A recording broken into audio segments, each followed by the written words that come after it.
Okay, hi girls. So today we are going to do the war in the Pacific. I just wanted y'all to have this in case you feel like we're getting a bit rushed or you're not getting everything or anything like that. Just you'll have the war in the Pacific, all of this to go back and listen to should you feel like you need that.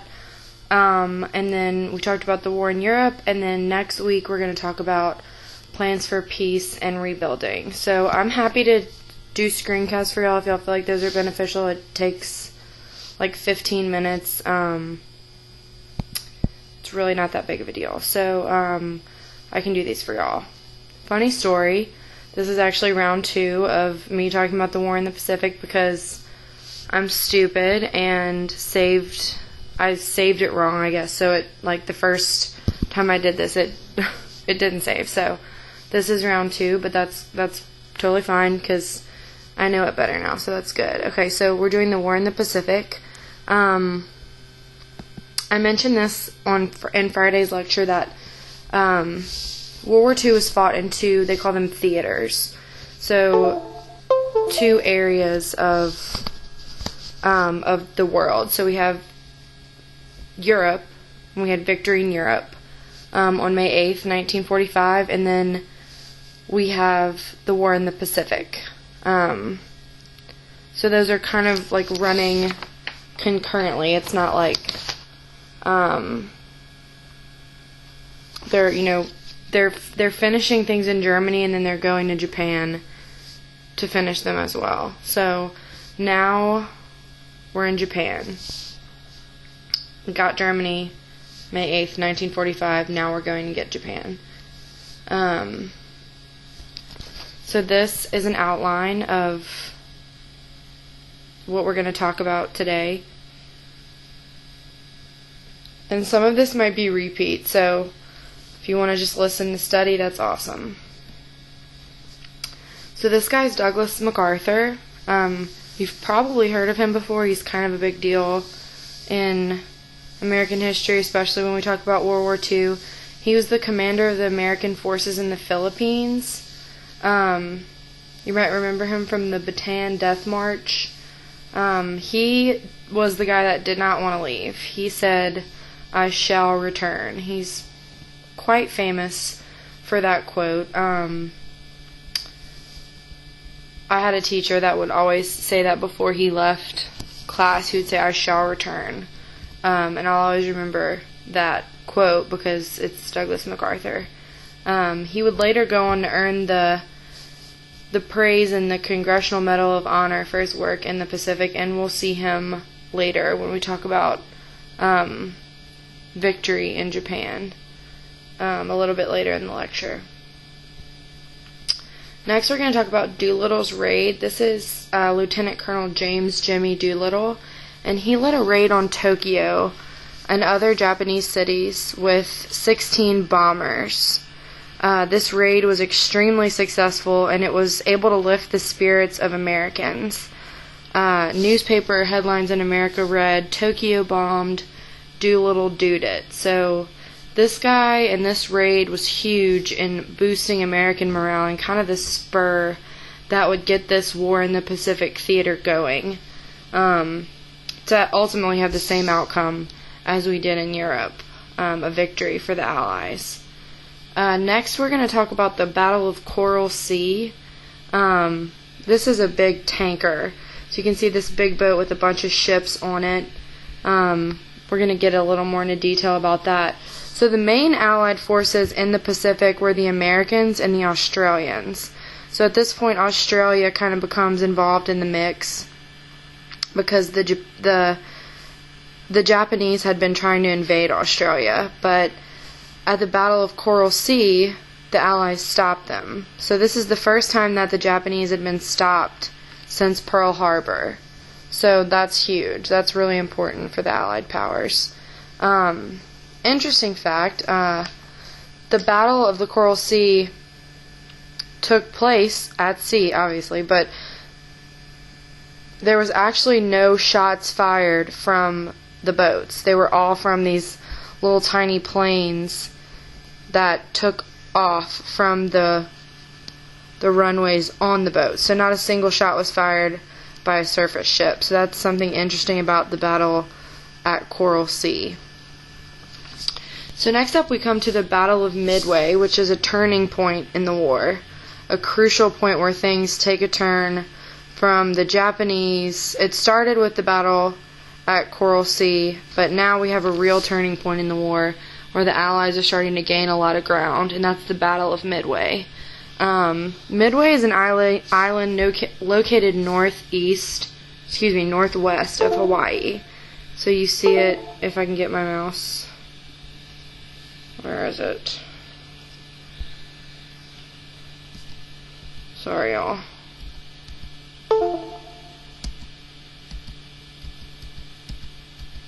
What is happening? So sorry.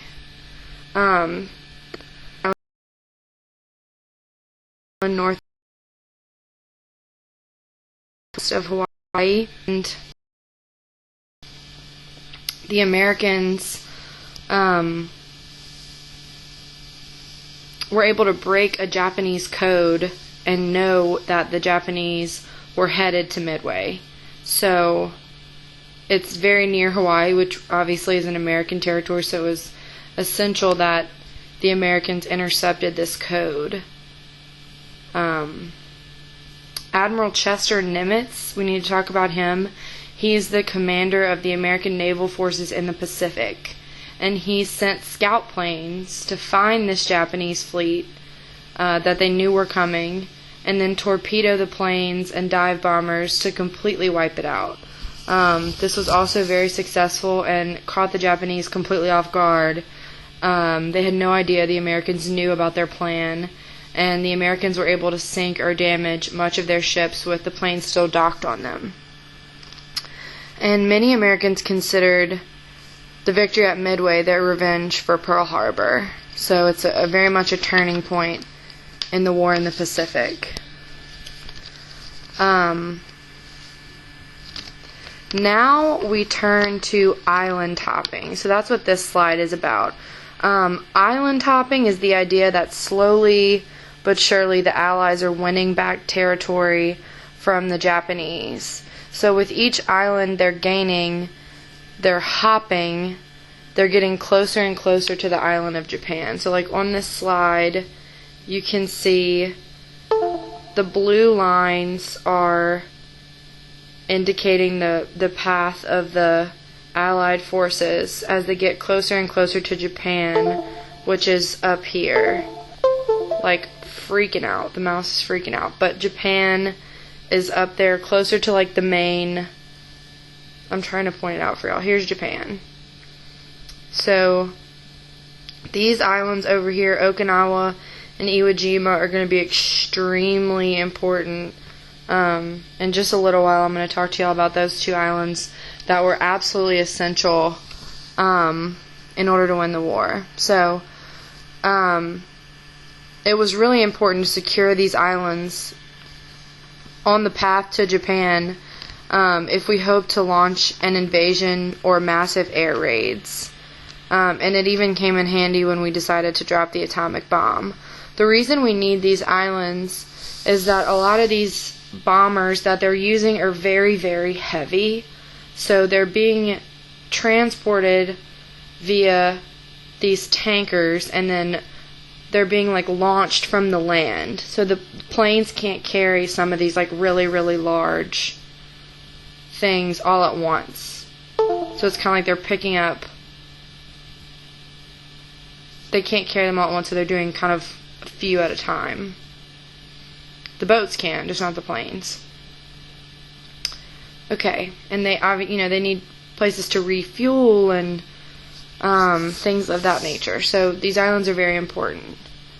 Now we're going to talk about the Battle of Guadalcanal and the Solomon Islands. So back to our map here. I think it's important to kind of like get some perspective on where everything is. The Solomon Islands are down here, kind of by the Coral Sea in Australia. So the Battle of Guadalcanal lasted for 6 months. quite a lengthy bit of conflict, and it was the first Japanese defeat on land. So it was the first time that the Allies have defeated the Japanese on land. The rest were on water. The rest of the Allied victories were at sea. So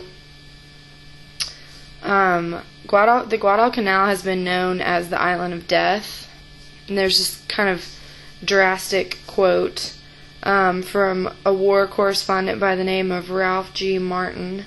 And it says, "Hell was red furry spiders as big as your fist, giant lizards as long as your leg, leeches falling from trees to suck blood, armies of white ants with a bite of fire, scurrying scorpions inflaming any flesh they touched, enormous rats and bats everywhere, with rivers with wading crocodiles. Hell was the sour, foul smell of the squishy jungle, humidity that rotted a body within hours, stinking wet heat of dripping rainforest that sapped the strength of any man."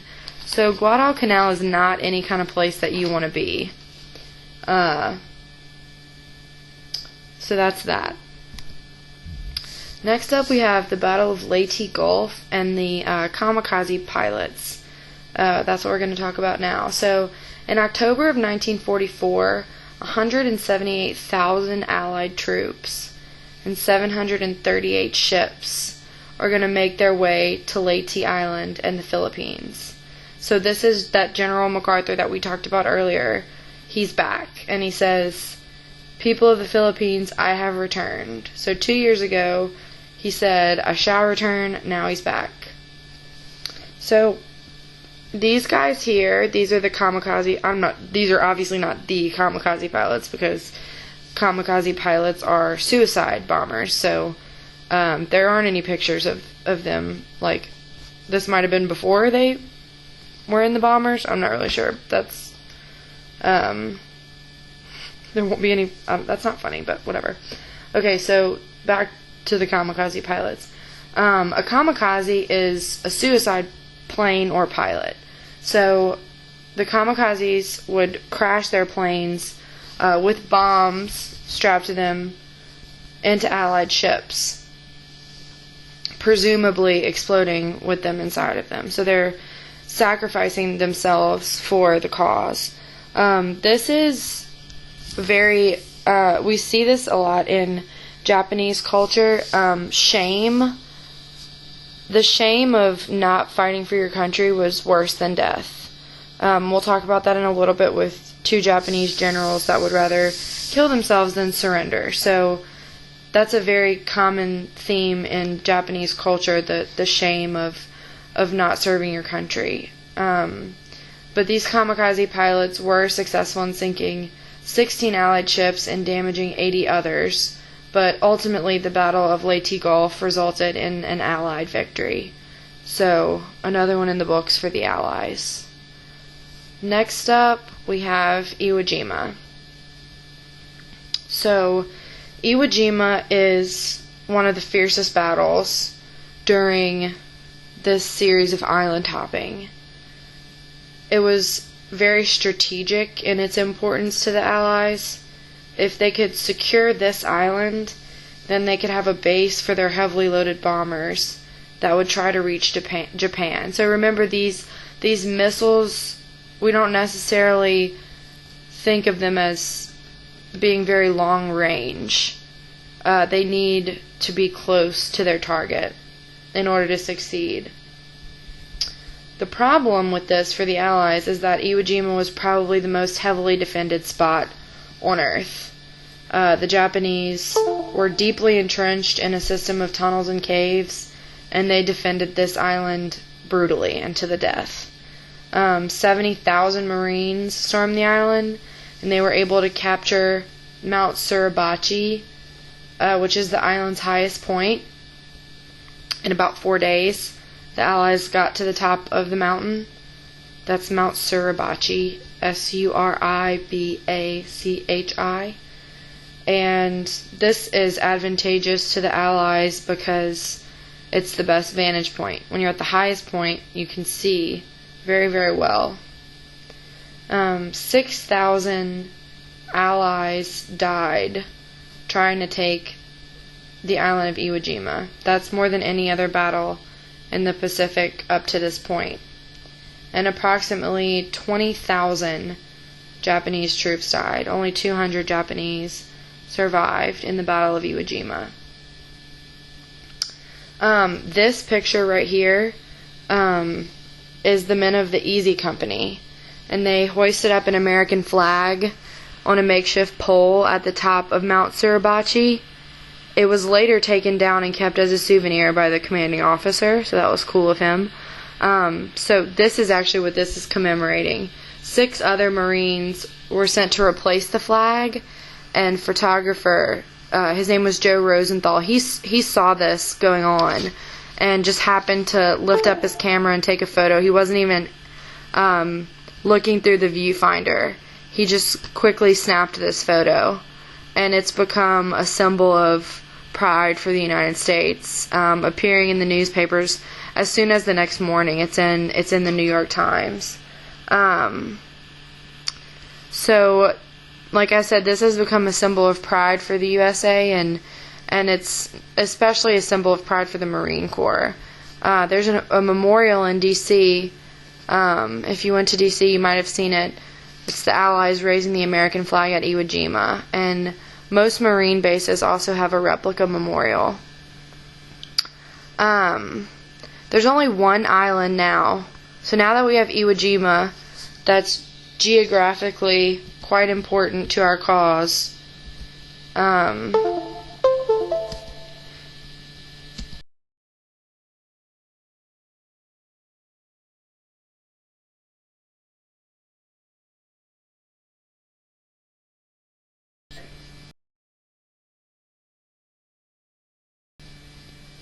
We got to get Okinawa in order to win this war. So that's even fiercer fighting. It's not going to get better. It's just going to get worse. It's worse than Iwo Jima, with more than 1,900 kamikaze attacks. So 1,900 of those Japanese fighter pilots are plunging to their deaths with these bombs strapped to their planes. The Japanese are fighting harder than ever, and they're not giving up.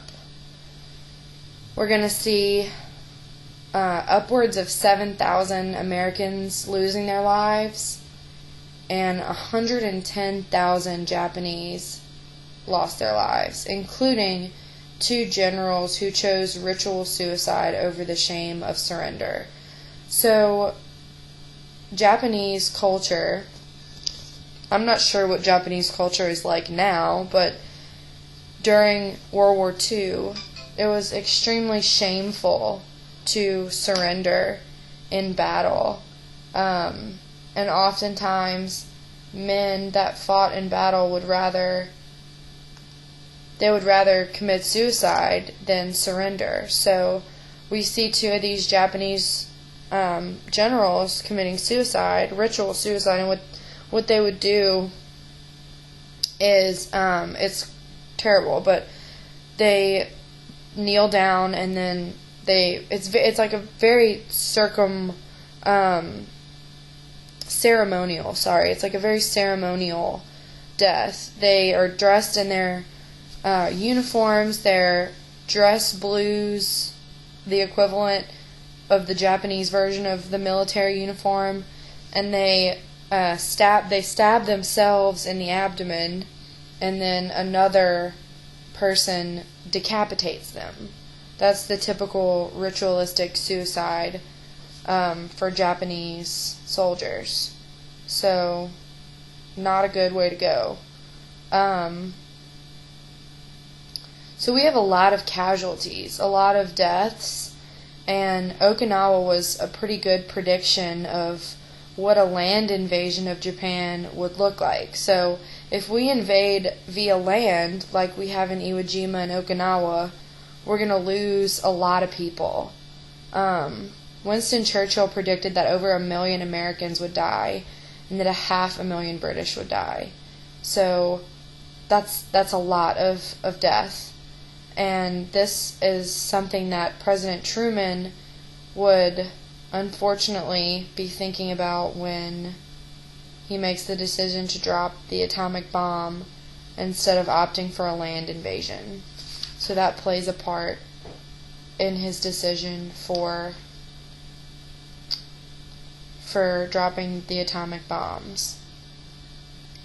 Okay, so now we are going to talk about the atomic bombs.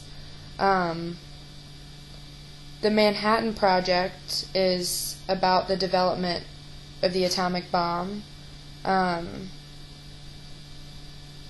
It was kept a secret, basically. President Truman didn't even know about the Manhattan Project until he was president. So most people working on it didn't even know what they were working on. Very few knew their actual purpose because of the nature of what they were building. They didn't want people to know they were building a weapon that could potentially kill thousands of people. So Dr. John Robert Oppenheimer was the lead physicist. That's him. And there were 600,000 Americans that had some hand in the project, but most of them, like I said, didn't know their actual purpose. By 1945, the middle of 1945, they were ready to test the first model, and the test happened in a desert in New Mexico with a flash that was seen from 180 miles away, a deafening roar of thunder, and a huge mushroom cloud of smoke. The bomb obviously worked, and President Truman was faced with the difficult decision of whether or not to use it. He didn't really waste any time, and in July, he ordered the military to make final plans for dropping 2 atomic bombs on Japanese targets.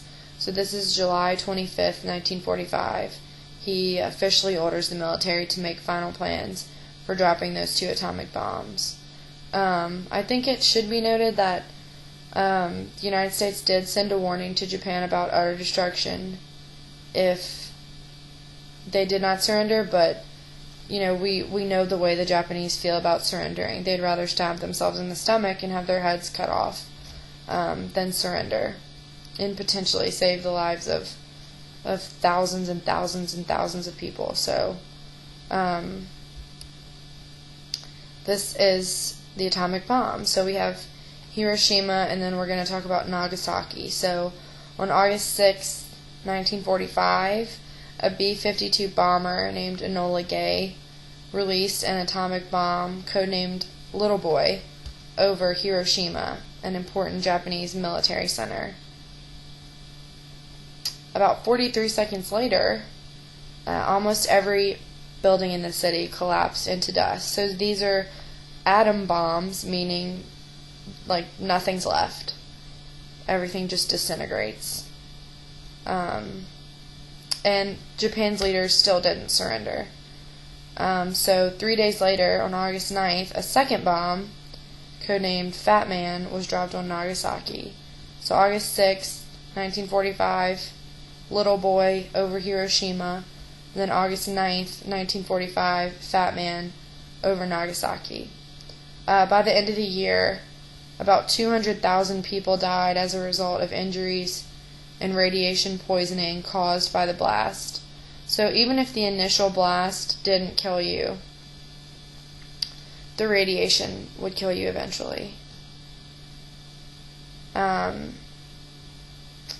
We eventually have Emperor Hirohito saying, "I cannot bear to see my innocent people suffer any longer." With that, he ordered his leaders to draw up papers to end the war, finally. So with this, we have Victory in Japan Day. But first, I think we should talk about why did we do it? Why did we drop these bombs? This is a very controversial aspect of American history, and there's a couple reasons that it happened. One was to save American lives. If you'll recall, Winston Churchill predicted that over 1 million Americans and more British, not more British than Americans, but other allied powers that weren't American, like the British, would die in a land invasion, like Iwo Jima and Okinawa. They also did it to force the unconditional surrender of Japan. So if you remember the beginning of chapter 22, we talked about how the only terms that the Allies would accept were unconditional surrender. They're not putting up with anything less than unconditional surrender from the Axis powers. At the Tehran conference in Iran, when the big three met. Or when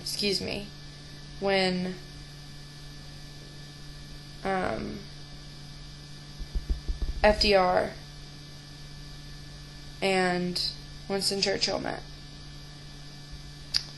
Let's see. And then also it was to demonstrate our superior weaponry to the Soviet Union. So we want to show the Soviet Union, basically we want to show them what we've got. This is kind of like the beginning of the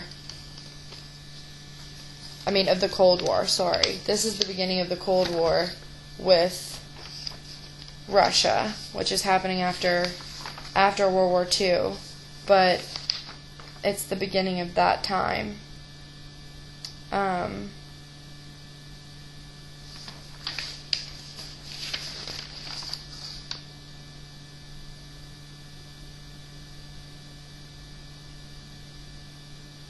I'm looking at the Tehran conference, and so the big three were at the Tehran conference. So that's Stalin, Winston Churchill, and FDR. So I just was correcting that because I misspoke. I said it right, and then I corrected myself, and then so it's the way I said it the first time. It was the big three met, and they wanted unconditional surrender. So, okay, back to what we were talking about.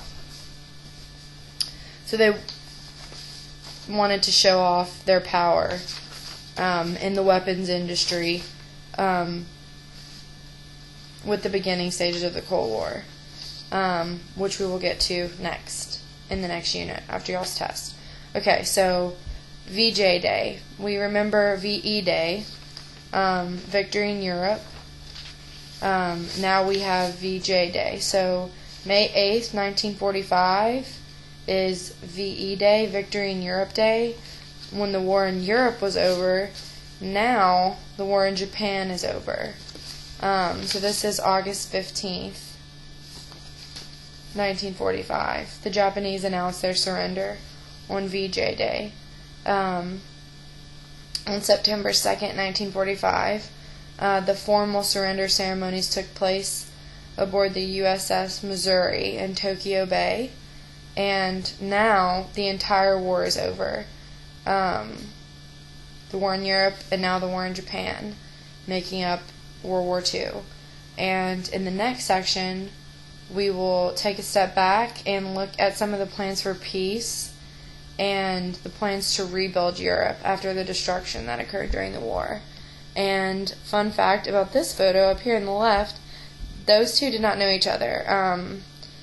They were just kind of caught up in the moment, so it's cute though. That's like a pretty famous photo. Okay, so I hope this wasn't totally awful. And like I said, I can do these if y'all need me to. So I hope you listen and everyone do well on your test. Okay.